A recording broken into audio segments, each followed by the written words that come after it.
건강은 플러스하고 질병은 마이너스하는 시간, 데일리 건강 시작하겠습니다. 갑상선암은 위암, 대장암 등 다른 암에 비해서 관심을 덜 받고 있지만 한국인의 대표 다빈도 암으로 꼽힙니다. 최근 국가암 등록 통계 결과 2020년 국내에서 가장 많이 발생한 암 역시 2019년에 이어 갑상선암이 차지했는데요. 오늘 데일리 건강에서는 다른 장기로 전이되거나 변형이 된다면 치명적일 수도 있는 질환, 갑상선암에 대해서 자세하게 알아보도록 하겠습니다. 외과 전문의 곽하나 원장님 모셨습니다. 원장님 어서 오세요. 네, 안녕하세요. 반갑습니다. 자, 최근 갑상선암 조기 발견이 많아지고 있는데요. 그러다 보니까 이 갑상선암의 대처법에 대한 의견이 좀 분분한 것 같아요. 실제로 수술이 필요하지 않다라는 주장도 나오고 있는데요. 자, 오늘 갑상선암 어떻게 치료하고 관리해야 할지 자세하게 이야기 나눠보도록 하겠습니다. 자, 먼저 암이 발생하는 장기죠. 이 갑상선에 대해서 잘 알아야 할 것 같은데요. 갑상선은 어떤 기관일까요, 선생님? 갑상선은 우리 몸의 발전소라고 보시면 됩니다. 음식물을 섭취하면 여기에서 영양분을 뽑아내고 이를 에너지로 전환하여 사람이 살아갈 수 있도록 하는 역할을 하고요. 이 외에도 갑상선 호르몬은 여러 장기의 활동을 조절하는 역할을 합니다. 그렇다면 이 갑상선에 발생할 수 있는 질병 종류도 알아볼게요. 갑상선암 외에 또 어떤 질환이 발생할 수 있을까요? 갑상선에 생기는 질병은 크게 두 가지로 나눌 수 있습니다. 우선 기능 이상인데요. 갑상선 호르몬이 필요량보다 적으면 갑상선 기능 저하증이라고 하고 너무 많으면 갑상선 기능 항진증이라고 합니다. 갑상선 기능 저하증이 생기면 늘 피곤하고 몸이 부어서 체중이 늡니다. 갑상선 기능 항진증도 만성 피로의 원인일 수 있는데 잘 먹는데도 살이 빠지고 심장이 두근두근하고 맥박이 빨라지는 것 같은 증상이 생길 수 있습니다. 그렇군요. 또 다른 한 가지는 갑상선에 혹이 생길 수 있습니다.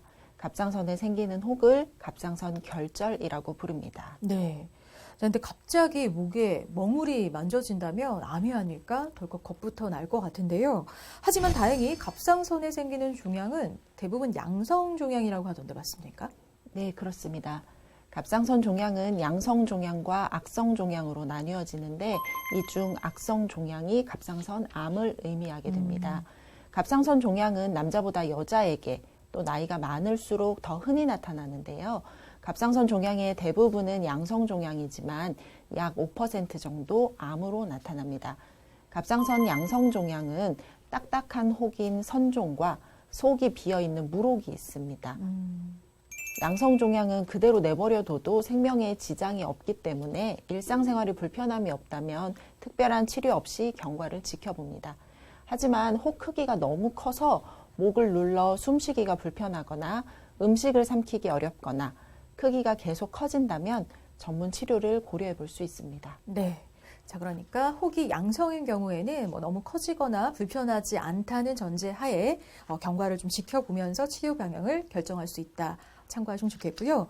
자, 그런데 갑상선 혹이 악성인 경우, 그러니까 갑상선 암인 경우에는 어떤 증상이 나타나고 또 어떻게 치료해야 하는지 궁금한데요. 지금부터 키워드와 함께 좀 더 깊이 있는 이야기 나눠보도록 하겠습니다. 첫 번째 키워드 확인할게요. 착한 암. 갑상선 혹이 악성인 경우라도 예후가 좀 좋아서 비교적 착한 암이라 불리기도 하는데요. 자, 다른 암과 비교해서 좀 덜 두려워해도 되는 건가요? 갑상선 암은 매우 천천히 자라기 때문에 예후가 좋습니다. 특히 5년 내로 사망하는 경우는 상당히 드물어서 보통 다른 암과는 달리 10년 생존율이라는 말로 치료 결과를 표현합니다. 네. 때문에 갑상선 암을 흔히 착한 암 또는 거북이 암이라고 부르기도 합니다. 그렇군요. 자, 근데 갑상선 암도 여러 종류가 있다고 들었는데요. 어떻게 좀 나눠볼 수 있을까요? 갑상선 암이라고 해서 모두 같은 암이 아니라 발생 부위나 암세포의 분화에 따라 세분되는데요. 우리가 갑상선 암을 예후가 좋아 착한 암이라고 불리는 이유는 분화암인 갑상선 유도암과 여포암 때문입니다. 우리나라 갑상선 암 환자의 90% 이상을 차지하는 갑상선 유도암의 경우 20에서 50대 여성에서 흔히 발생하는데 치료 이후 경과가 매우 좋아서 적절한 치료를 받으면 5년 생존율이 99% 이상이 됩니다. 갑상선 유두암에 이어 두 번째로 흔한 갑상선 여포암은 전체 갑상선의 2에서 3% 정도를 차지하는데 갑상선 여포암 중 90%는 다른 장기에 전이되지 않아 수술을 통해 치료할 수 있으며 예후가 좋습니다. 네. 하지만 분화 갑상선의 암의 경우도 늦게 발견을 하면 예후가 좋지 않은데요. 뼈나 폐 등으로 진행된 4기에는 생존율이 40%까지 급감한다고 알려져 있습니다. 네. 자, 말씀하신 것처럼 모든 암이 조기 발견이 정말 중요한 것 같은데요. 자, 근데 조기 발견해도 치료가 쉽지 않은 갑상선 암이 있다고요? 네, 대표적인 것이 갑상선 미분화암입니다. 갑상선 미분화암은 착한 암으로 알려진 갑상선 유두암이나 여포암이 오래 방치될 경우 분화의 방향이 역전되어 발생합니다.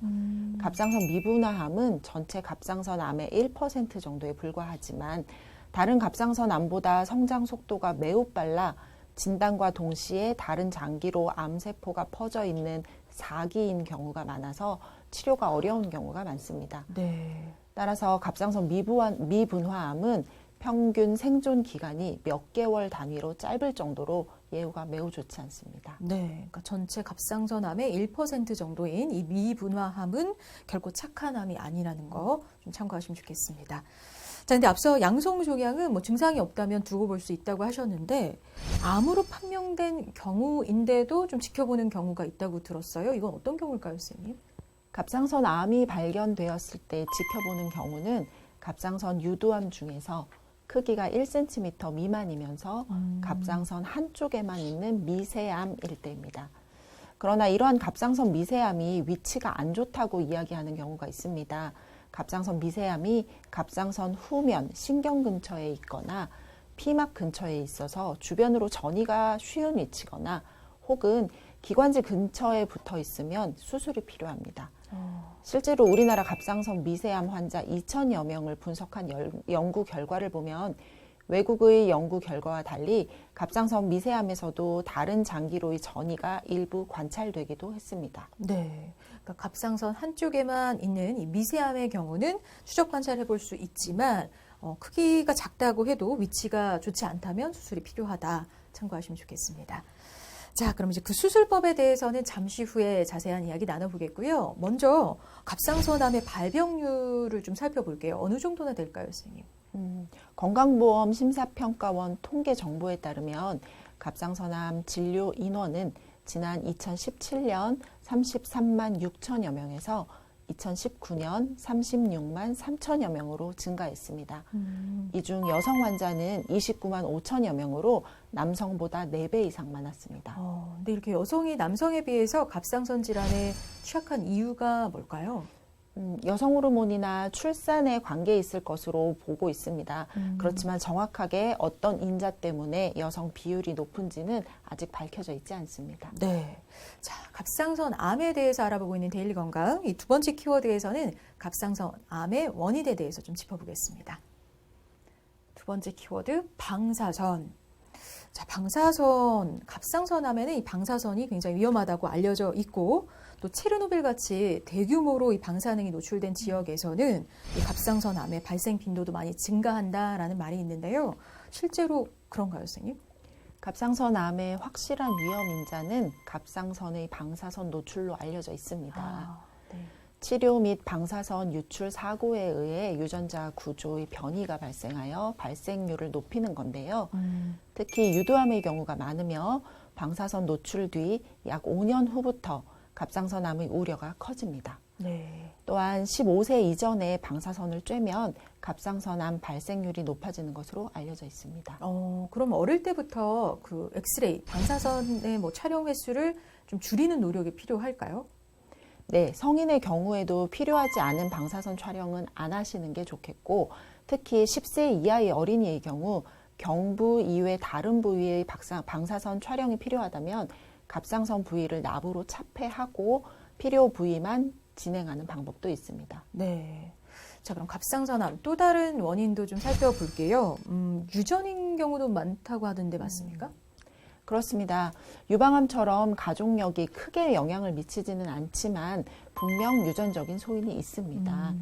최근에 여러 유전자가 갑상선 암과 관련이 있다는 보고가 나오고 있고 이런 유전자는 자녀에게 전달될 수 있습니다. 네, 그럼 가족 중에 갑상선암 환자가 좀 많다면 검사를 받아보는 게 좋을까요? 직계에 1명 이상의 갑상선암 환자가 있다면 검사를 권유하고 있는 추세입니다. 네. 또 드물지만 갑상선암 중에 가족성 갑상선 수질암의 경우에는 유전자 돌연변이가 있을 때 아주 일찍부터 발생할 수 있기 때문에 출생 이후부터 반드시 의사와 상의가 필요합니다. 네. 자, 그럼 이번에는 갑상선과 요오드의 연관성을 좀 짚어볼게요. 사실 한간에는 뭐 요오드가 과하면 문제가 된다라는 얘기도 있고 또 요오드가 부족하면 갑상선 질환이 생길 수 있다 이런 얘기도 있는데 이게 어떻게 되는 건지 요오드와 갑상선 연관성을 좀 짚어주시죠.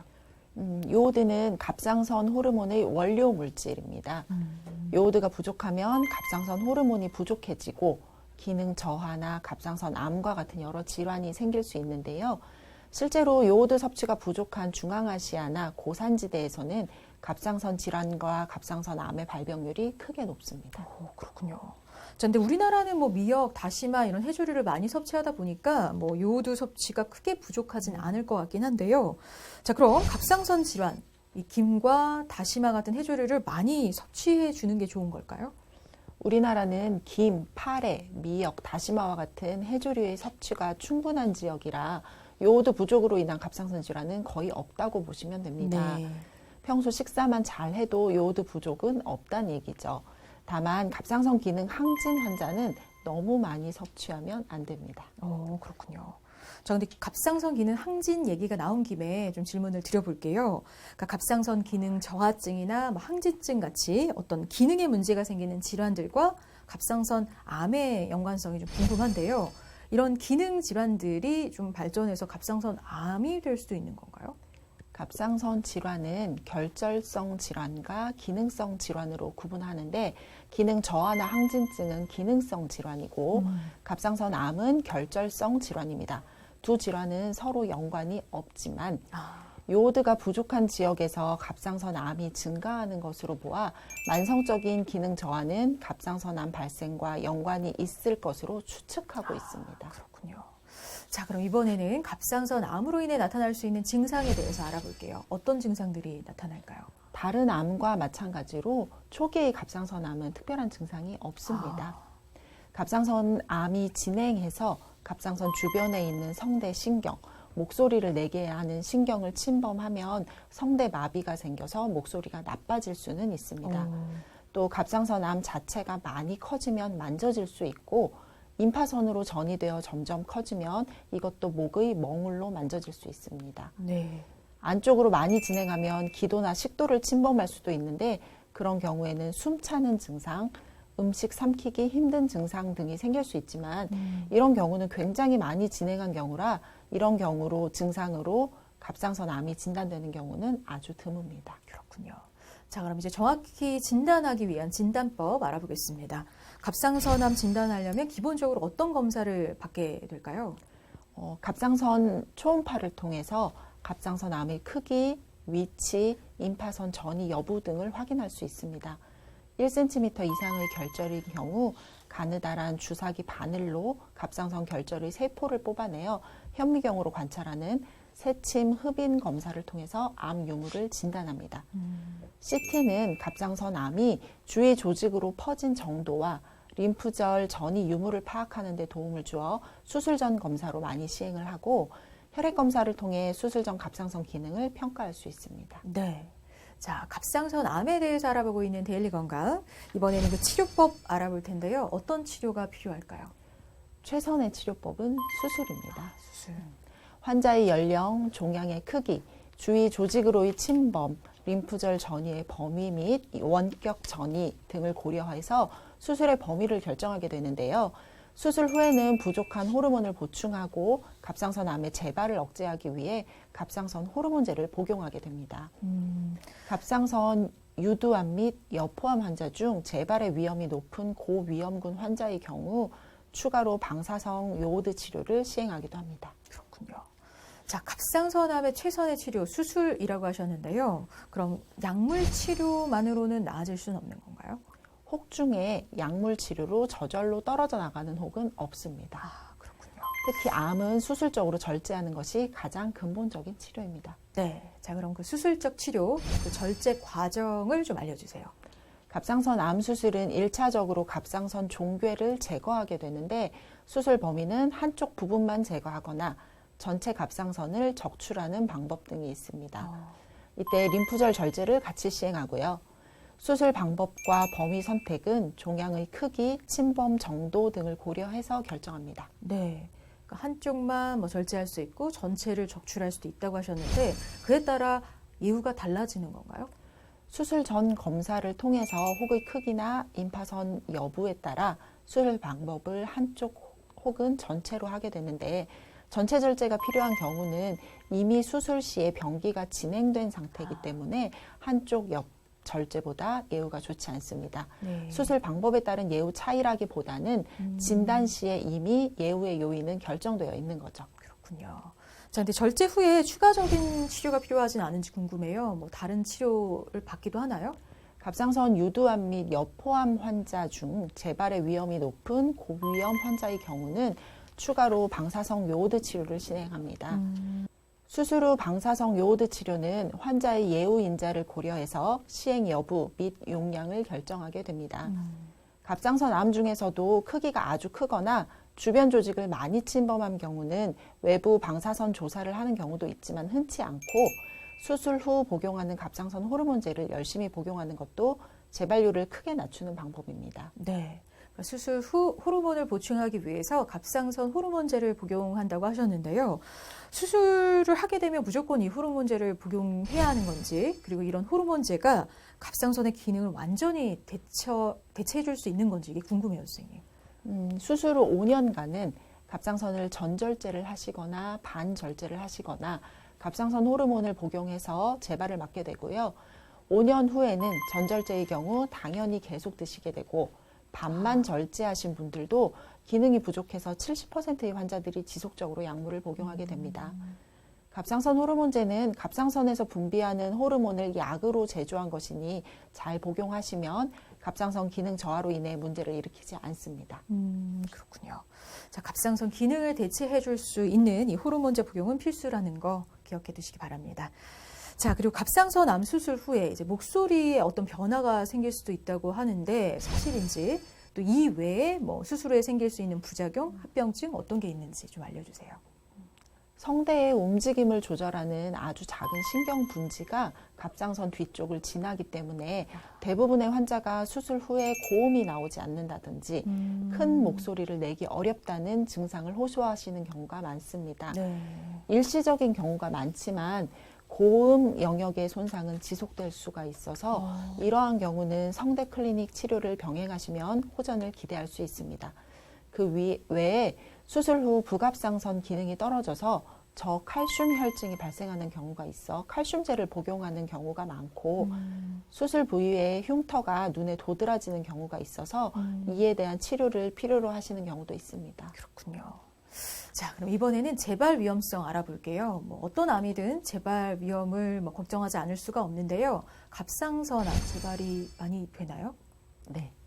수술 후 경과 관찰 중 약 3에서 30% 정도의 림프절의 전이가 발견됩니다. 갑상선암은 예후가 양호해서 1차 치료 후 오랫동안 생존하지만 또한 그 기간 중 재발이 가능하기 때문에 재발 및 전이를 발견하기 위한 정기적인 검사가 필요합니다. 네. 자, 그럼 몇 년에 한 번씩 검사를 받아야 할까요? 환자에 따라 다르지만 대부분 6개월에서 18개월 정도마다 검사를 하게 됩니다. 담당 의사 선생님과 상의하셔서 갑상선 호르몬 수치와 재발 인자, 경부 초음파를 같이 보시면 됩니다. 네, 그러니까 착한 암으로 알려져 있는 갑상선 암이지만 이 재발과 전이 가능성을 배제할 수 없기 때문에 정기적인 관찰은 필수라는 거 기억해 두셨으면 좋겠습니다. 자, 마지막 키워드 확인해 볼게요. 갑상선암 오해와 진실. 자, 이 갑상선 암에 대해서 아무래도 이제 발병률이 높은 질환이다 보니까 그만큼 좀 잘못 알고 있는 부분들도 많이 있는 것 같아요. 그래서 잘못된 속설들, 오해들 좀 자세하게 풀어보도록 하겠습니다. 첫 번째 질문 드려볼게요. 보통 여성분들 다이어트 많이들 하시잖아요. 그런데 너무 심한 다이어트가 이 갑상선 질환과 관계가 있다라는 얘기가 있는데 맞습니까, 선생님? 네, 맞습니다. 아, 다이어트로 인한 정신적인 스트레스뿐만 아니라 열량 제한으로 받는 신체적인 스트레스가 갑상선 기능 저하나 항진을 악화시킬 수 있습니다. 다만 다이어트와 갑상선 암과의 관계는 아직 밝혀진 것이 없습니다. 그렇군요. 그러니까 다이어트 하더라도 건강하게 무리하지 않는 선에서 하시는 게 중요하겠습니다. 자, 다음 질문 드릴게요. 유방암 걸린 사람은 갑상선 암에도 잘 걸린다라는 말도 있는데 이거는 어떨까요, 선생님? 유방암과 갑상선 암은 관련이 없습니다. 아, 다행이네요. 네. 같은 내분비 질환이고 여성 질환이라 유방 갑상선 외과에서 진료하기 때문에 관련이 있어 보이는 것뿐입니다. 네. 자, 이제 데일리 건강 마무리할 시간이 다 됐는데요. 마지막으로 갑상선암의 예방법을 좀 짚어주시죠. 갑상선 건강을 지키는 데 가장 중요한 것은 건강한 습관과 정기적인 검진입니다. 요오드가 많이 들어있는 김, 파래, 미역, 다시마 같은 해조류와 어패류를 적절하게 섭취하는 건강한 식습관을 유지하고 꾸준한 운동과 규칙적인 생활 습관을 유지하는 것이 중요합니다. 여성은 20대부터 1년마다 정기적으로 갑상선 초음파를 받는 것을 권장하고요. 갑상선은 특히 스트레스에 민감한 기관이기 때문에 스트레스를 받지 않고 지내는 것도 무엇보다 중요합니다. 네. 자, 갑상선 암에 대해서 알아본 데일리 건강 오늘 여기까지고요. 좋은 말씀 주신 외과 전문의 박하나 원장님 고맙습니다. 네, 감사합니다.